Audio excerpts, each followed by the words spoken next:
An jatich Nyasaye jalwen Jehova. Yes. James Ongolo. Amen. Angamor. Geri teko maler, teko maro maler.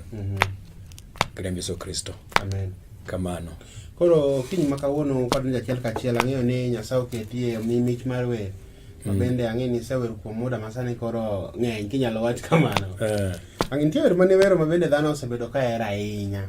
Lakini ng'eni samoro ng'ato koko wacho ni wer na wer kama kata ote man Nyasaye omiyo mondo miyo ganda Nyasaye nen kama kama. Jomoko po nyalo mana ka wer mana ka story to. Kamano. Dwaro mar Ruodha. Adwaro mana in Ruodha. Dwaro mana in Ruodha, yes. Adwaro mana in Ruodha. Mano wer ma Nyasaye nomiya. Kendo gadiera osegwedho jopiny. Amen. Nikech en wer mane gi teko mang'eny. Adwoko ni Ruoth erokamano nikech en wer bende makoro miyo anyalo wacho ni omiya ng'era ahinya e field mar gospel ka. Amen. Koro en wer ma Nyasaye nochiwo gi teko ahinya. Nikech Nyasaye loso gi Musa. Kowacho ni en e yo kendo adiera. Amen. Dakika mogik mar ngima mar ng'ato. Koro ng'ato nyalo dong' mana gi Nyasaye. Koro mane wer manobiro na ni adwaro mana in Ruodha. Sa mogik ma koro ng'at machielo en mana Nyasaye adwaro mana in Ruodha.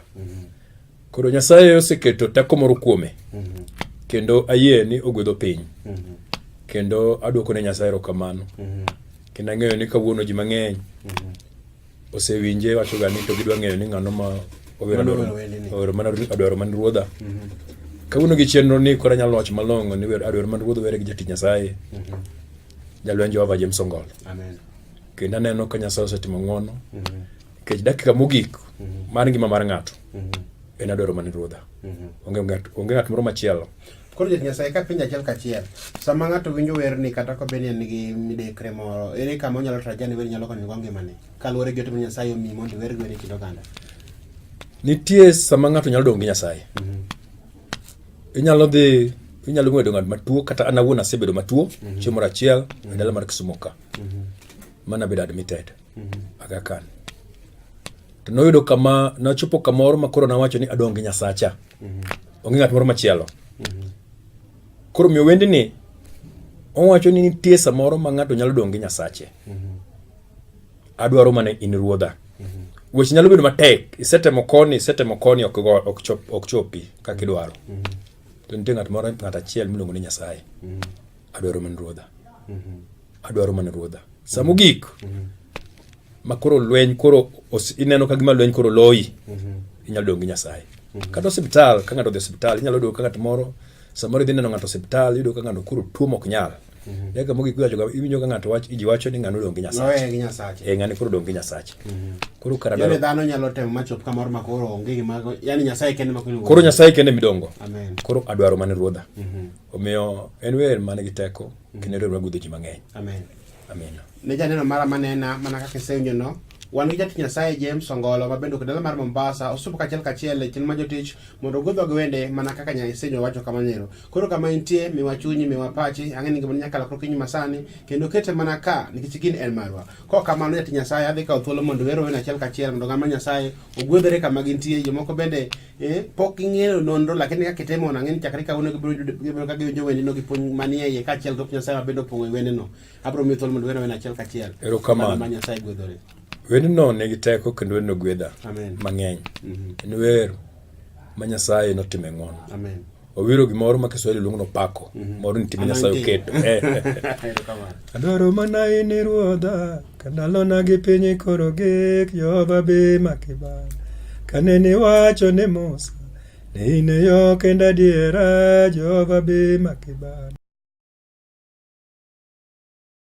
Benino ka koso Nyasaye no konego winjore kodi mano jatich Nyasaye James Ongolo wacho ni kama in matek luong Nyasaye mondo opari kachiel gi midekre mikale e saa mara mora gi kama intie.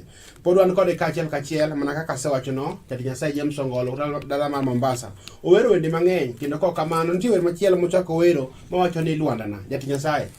Apak Isaiah kendo. Apak Yesu mang'eny. Wer mar Luandana ere nonro kachiel gi oto Nyasaye mondo miyo gana Nyasaye.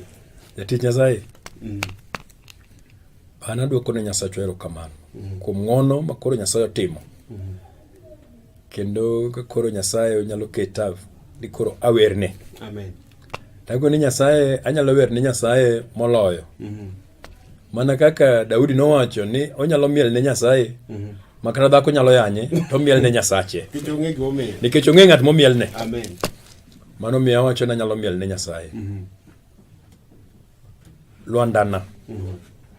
Yesu lwandana. Lwanda makidi mane jogedo dagi.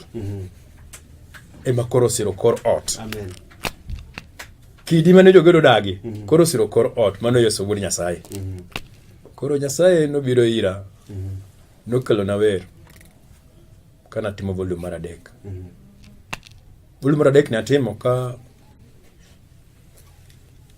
midekre moro ne wasigu dwagore nodwa keto kuma mar tuo mana kaka wawacho mokalo ni nyalo dwaro Nyasaye sama winjore.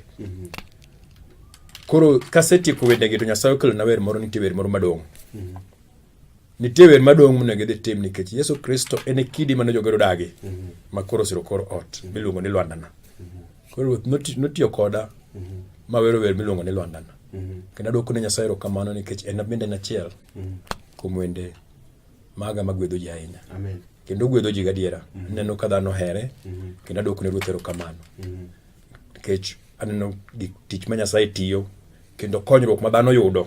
Yudo ka ng'ato goni simo kawacho ni nawinjo wer ma kama to nan gi chandruok machal kama. To seche ma nawinjo werno nalamo Nyasaye maneno ka Nyasaye otimo. Amen. Awacho ne Ruoth erokamano. Lwandana Yesu lwandana. Lwandana Yesu lwandana. Lwandana Yesu lwandana. Simba kayuda lwandana. Lwandana Yesu lwandana. Lwandana Yesu lwandana. Lwandana Yesu lwandana. Simba kayuda lwandana. Ngimana Yesu ngimana. Ngimana Yesu ngimana. Ngimana Yesu ngimana. Simba kayuda ngimana. Ngimana Yesu ngimana. Ngimana Yesu ngimana.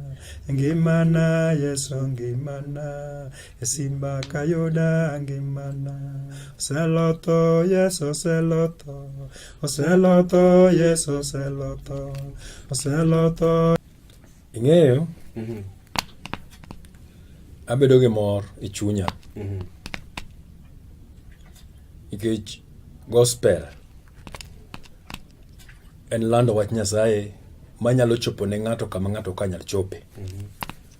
Kendo atimo erokamano ni Nyasaye moloyo kabisa oganda ma joluo. Iyudo ka jo gospel sani ng'eny mowuok e thurwa mar luo. Adwoko ne Nyasaye erokamano ahinya. To anyalo wacho ni onego bed niya ni Nyasaye luongo ng'ato gi chunye. Ma ing'eni nyocha ng'ato penja chieng' moro achiel. Penj moro mano omako dhoga ahinya. Ni nitie gospel ministry and gospel industry. Yes. Koro nopenja penjono ni to penja ni an where do I belong? An kanye? An e gospel ministry koso gospel industry. Awacho ni Nyasachwa kapo noluongo ng'ato e wach mar yalo injili, nikech iyalo injili kokalo wer. Iyalo injili kokalo kuom wer. Aparo ni nyalo konyo dhano, nyalo konyo tung piny. Nikech mesa gadiera sani sama wantie ni en sa ma dhano dwaro wach Nyasaye.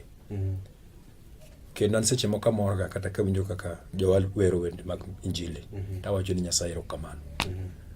Koro gi chuny ng'ato ma iye onego bed ni ng'ato wero injili, wero gospel kong'eyo ni wach wer mowero anyaka e chunye ma iye. To kapo no nyalo dhi kaka wadhi.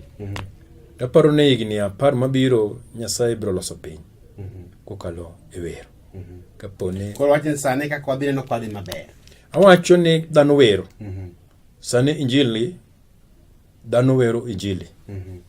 Maloyo kata wende mag piny. To koro iwacho ni nitie industry gi ministry. Koro mano to ng'eni chuny dhano. Koro jogi dhi komane koso gidhi konyo. Koro mano to ng'eni chuny dhano. Mano ma wacho ni chuny dhano. Wero wer moro bende ni chuny dhano. chuny dhano ng'eno pong' gi tuoche mang'eny mok nyal thiedhi. Bende nie achiel kuom sidi miting'o go.